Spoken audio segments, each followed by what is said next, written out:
Si tu sens que tu as un grand cœur, tu t'es porté vers les autres, tu veux te battre pour la justice, tu veux te tenir debout pour la justice et tu veux prendre soin de ton prochain, des autres, cette vidéo-ci est pour toi. Si on ne se connaît pas encore, c'est la première vidéo que tu vois de moi. Mon nom est Carl Roussel. Oui, je parle de la Bible. Je suis spécialisé dans la croissance d'entreprise, maximiser la croissance d'entreprise. J'aide des entrepreneurs à doubler leurs revenus en 6 mois. Coaching, formation, technologie, vraiment pour optimiser ce qui est déjà là. Et j'adore m'inspirer de la Bible. Et je suis porté, je vais dire, je sens que je suis appelé, mais je trouve ça un peu prétentieux de dire ça. Donc, on va se garder dans l'humilité ici. Mais je me sens vraiment interpellé par faire des vidéos qui parlent business et apporter les enseignements de la Bible. Si ça te fait du bien, fais-moi signe, partage ces vidéos-là aussi, parce que c'est une façon pour moi, c'est une façon de redonner, puis toi, ça va être une façon aussi de redonner. Donc, prends ce qui est là, prends des notes, réponds aux questions que je t'envoie et partage la vidéo. Invite les gens sur la chaîne YouTube. Si tu n'es pas abonné, ben fais sûr de t'abonner à la chaîne YouTube pour avoir tout plein de trucs business, des liens bibliques. Donc aujourd'hui, on continue une série que je suis en train de faire. Je vais décortiquer le sermon sur la montagne. J'ai aucune idée comment de temps que ça va me prendre à décortiquer tout ça parce que c'est chargé. Si tu n'as pas vu ma vidéo qui est parue quelques semaines passées, qui était sur Matthieu 5, 3 à 5. Donc, j'ai fait ces 3 versets-là. Et aujourd'hui, je vais poursuivre avec versets 6 à 8. Et encore une fois, tu vas voir, j'ai mon téléphone ici, ma Bible. Si tu es sur mon podcast, tu ne me vois pas. Mais j'ai les deux. Pourquoi? Parce qu'il y a des mots dans la Bible là, que je ne comprends pas. Donc, j'ai besoin d'explications. Fait que je vais voir dans une autre version de la Bible et je cherche la définition du mot. Chose que j'ai jamais, mais jamais faite avant. Pourquoi je le fais maintenant? Et peut-être que tu te sens interpellé par cette façon de faire-là. Pourquoi actuellement je le sens? Qu'il y a vraiment une soif et une faim pour la parole dans ce monde ici, c'est parce que les gens sentent qu'ils se sont fait mentir. Moi, je sens que je me suis fait mentir et je veux avoir accès à la vérité. Je veux pas non seulement avoir accès à la vérité, je veux comprendre la vérité, je veux que ça devienne ma vérité. La vie devient beaucoup plus simple. Et la semaine passée, l'autre semaine, je parlais des pauvres d'esprit. Mais se soumettre à Dieu, c'est ça, c'est être pauvre d'esprit, puis accepter qu'il a la vérité. Puis si t'es pas chrétien, je t'invite vraiment à continuer parce qu'il y a une raison pourquoi tu es ici. Écoute cette vidéo-ci et par la suite, tu me diras si parce que ce que je vois souvent dans les gens qui vont dire: «Non, moi, je suis pas chrétien. Je suis croyant, mais je suis pas chrétien». Je comprends, c'est OK. Mais les résistances que je perçois tout le temps, OK? Quelqu'un qui va me dire: «Je crois, mais je suis pas chrétien. Je crois en Dieu, mais je suis pas chrétien. Ouais, probablement que Jésus, je sais que Jésus a déjà existé, mais je crois pas. Je suis pas chrétien». Voici mes observations. Si tu as des exemples contraires, c'est OK, je suis preneur aussi. Sauf que c'est tout le temps un humain qui a été blessé par un autre humain qui a dit qu'il croyait en Dieu, qui a dit qu'il représentait Dieu. Tout le temps, 100%. Il y a des gens qui vont savoir dissocier, qui vont dire: «Je ne suis pas chrétien» parce qu'ils ont vu des scandales dans les églises. Ma question pour toi, est-ce que le scandale a été créé par Dieu ou a été créé par un humain? Puis là, peut-être qu'il y en a qui vont me dire: «Ouais, mais Carl, Dieu a permis ça. Pourquoi?» Ça, c'est une excellente question. C'est une excellente question. Et là, j'ai envie de partir dans une autre thématique que je ne vais pas partir parce que j'en ai déjà parlé, je vais en reparler, mais pourquoi? Il y a une raison pour ça aussi, mais juste rassure-toi, OK? Si tu vas voir ma vidéo de la semaine passée, quand je disais pauvre d'esprit, c'est d'accepter que Dieu fait toutes les choses pour une raison et on a le droit de se plaindre. Donc, dans Matthieu 4, qui dit ceux qui pleurent vont être consolés, on a le droit de se plaindre. Mais il ne faut pas rester pris dans ce carcan-là. Un, on se tourne vers Dieu. Deux, on se plaint. Trois, on fait une demande, une requête très précise à Dieu.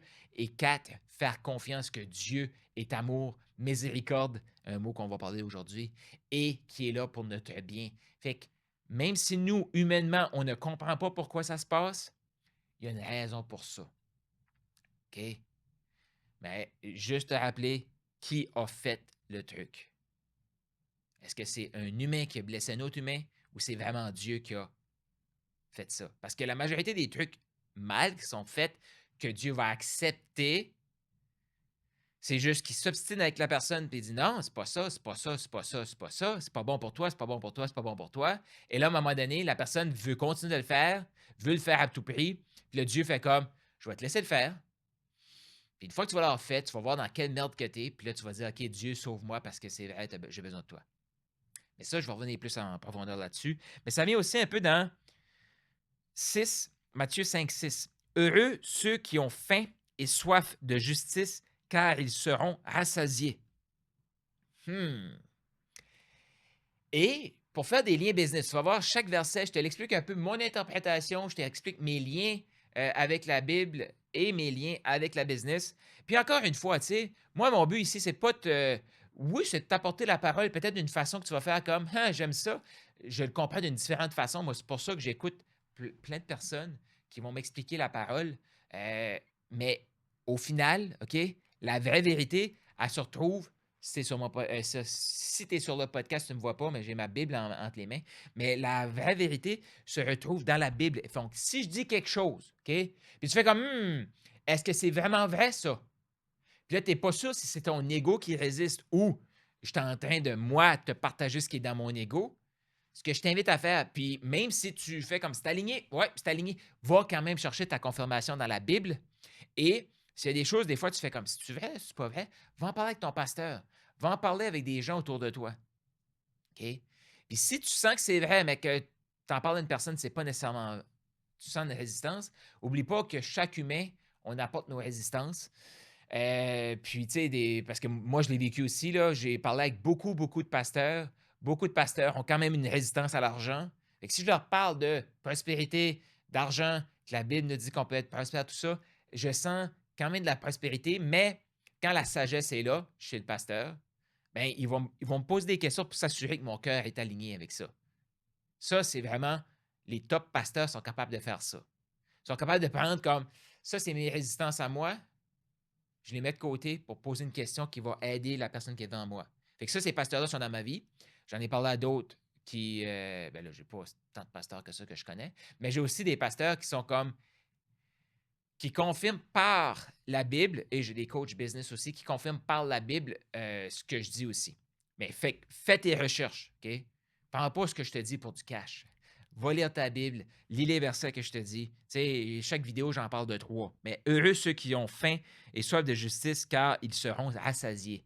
Et, tu sais, soif et faim, il y a beaucoup de gens qui vont dire, moi, là, je veux me battre pour la justice. Je veux me tenir debout pour la justice. Ça, c'est de l'injustice. Moi, je vais faire autrement.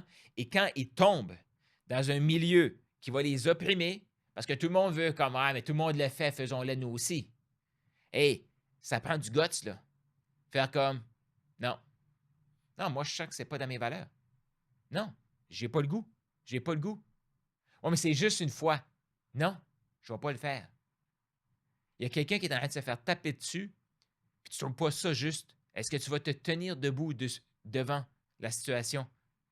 Et là, il faut savoir une chose aussi, hein? Parce que, en te l'expliquant, je suis en train vraiment de réaliser qu'il y a un ordre, hein? Jésus nous l'a présenté dans un ordre. Puis, ça se peut qu'à un moment donné, tu ne te tiennes pas debout en affaires. Tu sais, il y a un contrat qui arrive, c'est pas tout à fait aligné avec tes valeurs, mais c'est payant. OK? Ça se peut que tu dises oui. T'es-tu une mauvaise personne pour ça? Non. Ça se peut. Qu'est-ce qu'on fait dans ce temps-là? On va pleurer à Dieu. On demande pardon. C'est ça, dans le fond, qu'il nous demande. Et c'est pour ça qu'il l'a mis avant celui-ci. Fait que se tenir debout là, pour la justice, c'est pas tout le temps facile. C'est souvent pas facile. C'est inconfortable. Pourquoi? 95% des gens, eux, ils font comme ah, non, mais tout le monde le fait. C'est pas parce que tout le monde le fait que je veux le faire. Mais il faut s'appeler à cette promesse-là que si on se tient debout pour la justice, on va être rassasié. On ne le fait pas pour se faire rassasier. On sait juste que ça vient avec. C'est ça aussi la subtilité. C'est pas de le faire pour avoir ça. Ça ne marche pas. On est en train de contrôler. On n'est pas simple d'esprit dans ce moment-là. On est fort d'esprit. Je vais faire ça pour obtenir ça. Puis j'ai fait ça, là. Moi, j'ai donné à l'Église, puis j'ai donné plus que mes moyens parce que je me disais, plus que je donne, plus que je vais recevoir. Dieu donne-moi. Ça ne marche pas comme ça. C'est mon ego qui donnait. Je donnais pour recevoir. Non. Là, c'est de donner sachant qu'on va recevoir. Et c'est subtil, mais faut. Tu sais, ici, il parle de justice, mais moi, je t'invite à avoir soif et faim de la parole pour te nourrir. Puis ton entreprise, si tu sens que Dieu veut t'utiliser puis il veut être au centre de ton entreprise, assure-toi que ton entreprise, de près ou de loin, a soif et faim de justice. Oui, peut-être que tu es dans un milieu que la majorité des gens qui ont du succès dans ton milieu font des choses croches. Soit la personne qui va être juste, ouais, soit l'entreprise qui va être juste. Parce que le service que tu offres, la réalité, là, il y a une raison pourquoi que ce service-là est en demande. C'est parce que c'est un besoin. Et ce besoin-là, il va être répondu. Et c'est le temps que les entreprises, les entrepreneurs chrétiens se lèvent debout et s'exposent pour que la personne qui a le besoin puisse faire répondre à son besoin par quelqu'un qui a soif et faim de justice.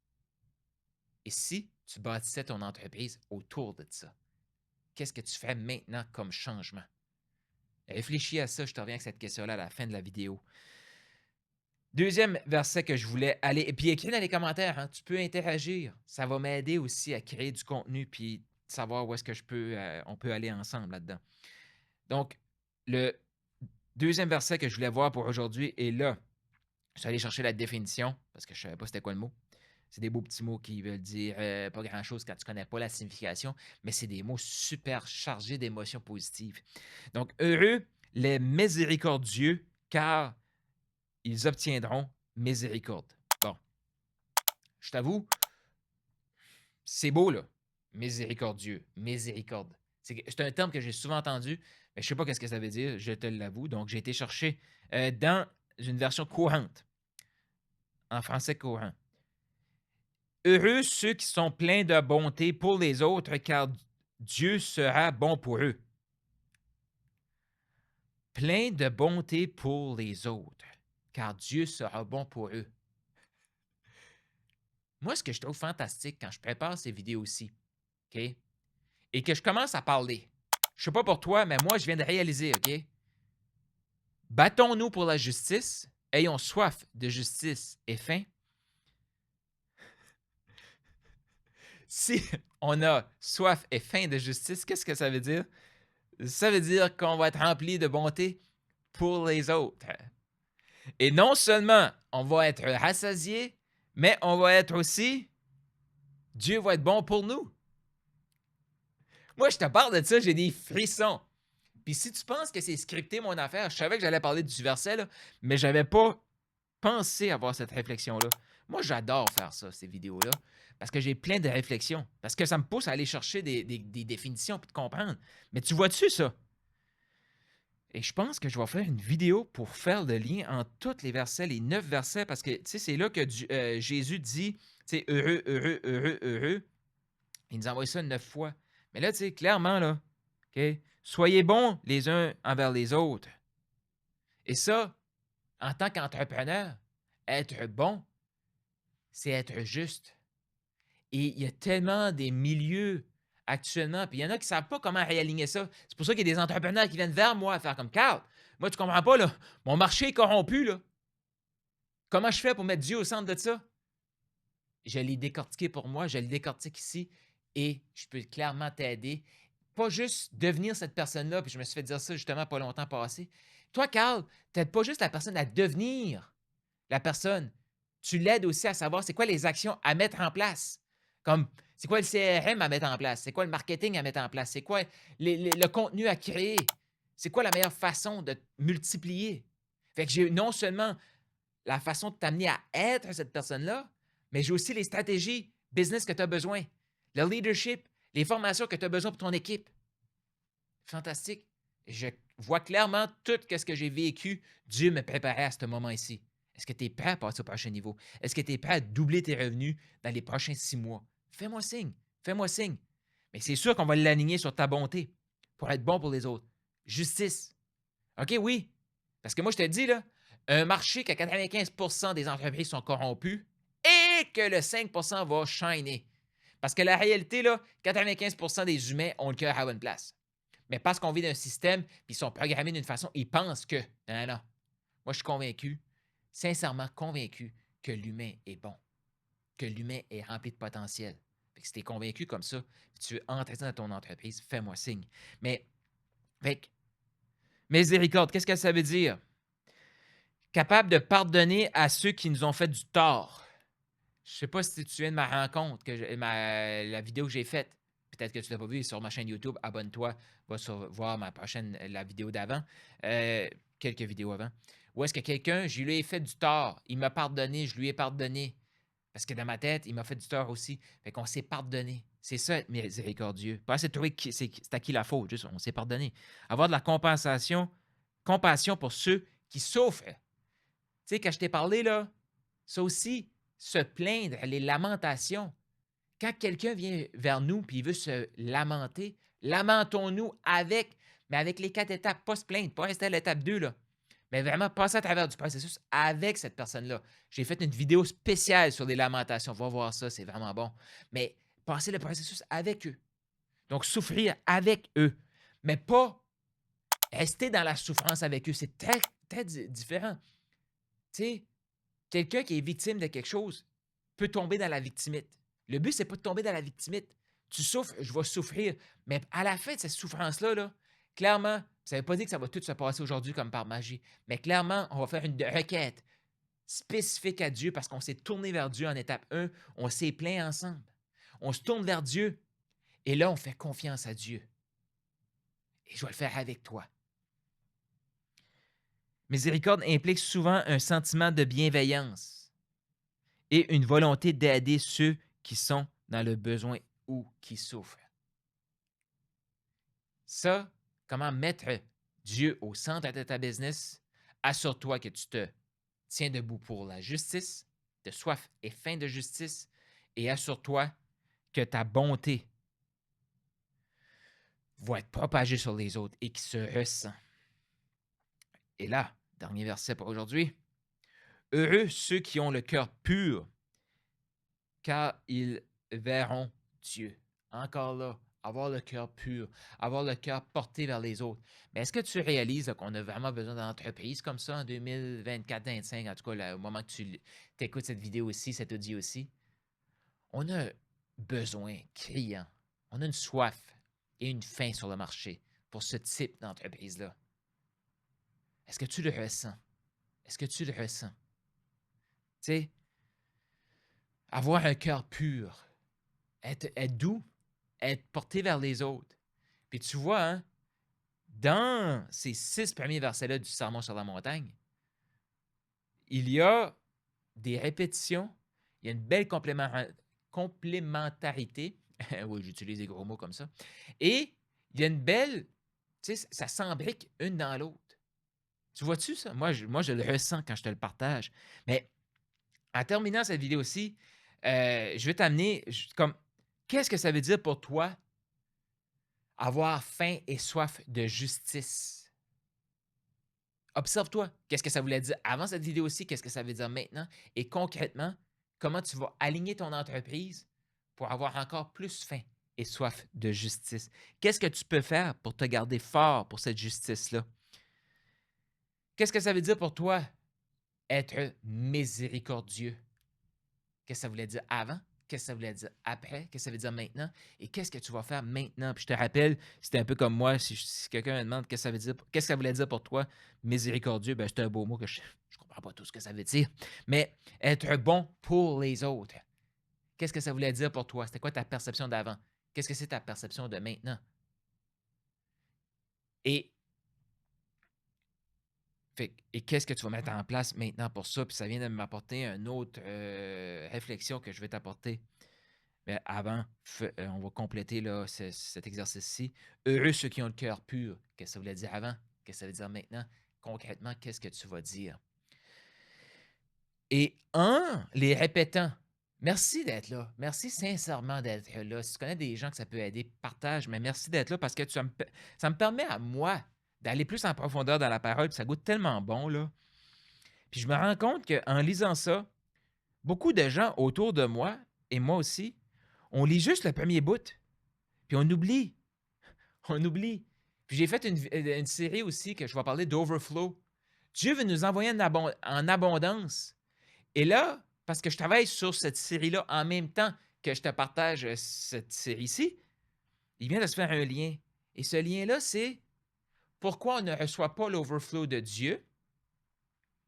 C'est parce qu'on lit tous ces versets-là, puis on arrête dans le milieu. Et voici ce qui se passe si on arrête dans le milieu. OK? Heureux les affligés. Heureux les débonnaires. Puis là, je vais revenir à débonnaire, qu'est-ce que ça voulait dire? Ceux qui pleurent. Donc, heureux les affligés. Heureux ceux qui pleurent. Heureux ceux qui ont faim et soif de justice. Heureux ceux qui sont bons envers les autres. Heureux ceux qui ont le cœur pur. Tu vois-tu? Est-ce que tu reconnais des gens qui vont se vanter d'être heureux parce qu'ils sont pauvres d'esprit, heureux parce qu'ils sont affligés, heureux parce que sont qui pleurent, heureux parce qu'ils ont faim de justice, heureux parce qu'ils sont miséricordieux, sont remplis de bonté, heureux parce qu'ils ont le cœur pur. T'en connais-tu des gens qui se vantent de ça, mais tu sens qu'il manque quelque chose dans leur vie? Qu'est-ce qui manque? Qu'est-ce qui manque? C'est parce que Dieu, dans ce livre ici, là, il nous demande d'être. Mais aussi, là, ce qu'il désire pour nous, c'est qu'on soit prêt à recevoir. Ouais. Il veut qu'on soit prêt à recevoir. Recevoir quoi? Le royaume des cieux? La consolation? La terre? Être rassasié? On va être pris soin par Dieu? On va voir Dieu? Et on va être appelé fils de Dieu. Ça, c'est dans la prochaine vidéo. Mais tu vois-tu que comment être, qu'est-ce qu'on reçoit? Mais moi, là, je vois il y a plein d'églises que je trouve qui vont juste mettre l'accent sur, puis je parle à plein de chrétiens aussi, là, ils vont juste mettre l'accent sur le premier bout, là. Oh, moi, Dieu m'aime parce que je pleure. Attends. Non, non, non. Il nous invite à pleurer. Mais si on fait juste pleurer, dans le processus des lamentations, on respirait l'étape 2, là. On fait juste se plaindre, là. Dieu, il fait comme, hey, je t'ai pas demandé de te plaindre, là. Je t'ai demandé de te plaindre. Mais après ça, il faut que tu passes à la prochaine étape, là, qui est faire une requête comme en confiance et faire confiance. Puis dans la vidéo où est-ce que je te parle des lamentations, j'en parle. Qu'est-ce que ça veut dire faire confiance? Faire confiance, ça veut pas dire se plaindre. C'est de vivre le moment, oui. OK? C'est pas parce que tu te plains aujourd'hui puis que tu te plains demain, là, tu pleures 2-3 jours de fil, puis une période, ça veut pas dire que tu vas pleurer tout le restant de tes jours, là. OK? Moi, je m'adresse à ceux qui y étirent, là, tu sais. Faut prendre le temps de le vivre. Il y a des choses, ça va nous prendre 1 heure, des choses, ça va nous prendre une journée, puis une semaine, tu sais, c'est pas ça le but, là. Ça pourrait être même une année, là. Mais si tu crois en Dieu, sincèrement, tu le sais que en faisant ta requête, à un moment donné, il va y répondre. Quand tu vas être prêt, quand tu vas avoir appris, il va y répondre. Fait que c'est ça qu'il faut s'appeler. Mais tu vois-tu là que on a tout ça, mais on ne reçoit pas ce que Dieu veut nous envoyer. OK, je vais pleurer. Mais parce qu'on ne se met pas en action, on ne reçoit pas la consolation. OK, je vais être bon, je vais tout donner aux autres. Mais parce qu'on ne se met pas dans la réception, dans le mode recevoir, Dieu ne peut pas nous combler. Parce que Jésus va le dire, là, le dit là, dans Marc, là, celui qui va laisser aller, il va avoir 100 fois plus. Fait que c'est pas juste donne. Non, il faut que tu apprennes à recevoir aussi. Ça fait partie des coachings que je fais. Je coach les entrepreneurs pour recevoir. Tu sais, bats-toi pour la justice, oui, mais se battre pour la justice, ça veut dire aussi être rassasié. Fait que, tu sais, beaucoup d'entrepreneurs ne veulent pas faire le switch pour dire je vais mettre Dieu dans le milieu de mon entreprise, puis je vais me battre pour la justice, je vais me tenir debout pour la justice parce que j'ai soif et faim de justice. Puis là, ils pensent que parce que je me bats pour la justice, ben là, maintenant, je deviens un crève-faim. C'est moi qui va l'arracher. Non! Dieu nous dit, tu vas être rassasié. Wow! Écoute, je pourrais continuer encore longtemps, mais là, je te quitte là-dessus. Écris dans les commentaires, partage, reste à l'écoute parce qu'il y a une prochaine vidéo qui commence pour t'aider, toi, à doubler tes revenus maintenant, être encore plus en amour avec ce livre-là qui est la Bible. Dans la prochaine vidéo, je te reviens avec les 3 derniers versets du bloc où est-ce que Jésus nous donne, tu sais, heureux ceux qui vont faire ça, heureux ceux qui vont faire ça. Mais là, moi, je viens de réaliser ça, je t'invite à réaliser ça aussi. C'est pas juste heureux celui qui va juste comme se plaindre. Non, celui qui va pleurer va recevoir la consolation. Il faut recevoir aussi. Fait que je t'invite à aller lire les versets, puis vraiment t'assurer où est-ce que dans ta vie, tu bloques à la virgule et au et. Et vont recevoir. Où est-ce que tu bloques ça? C'est quoi la sphère de ta vie?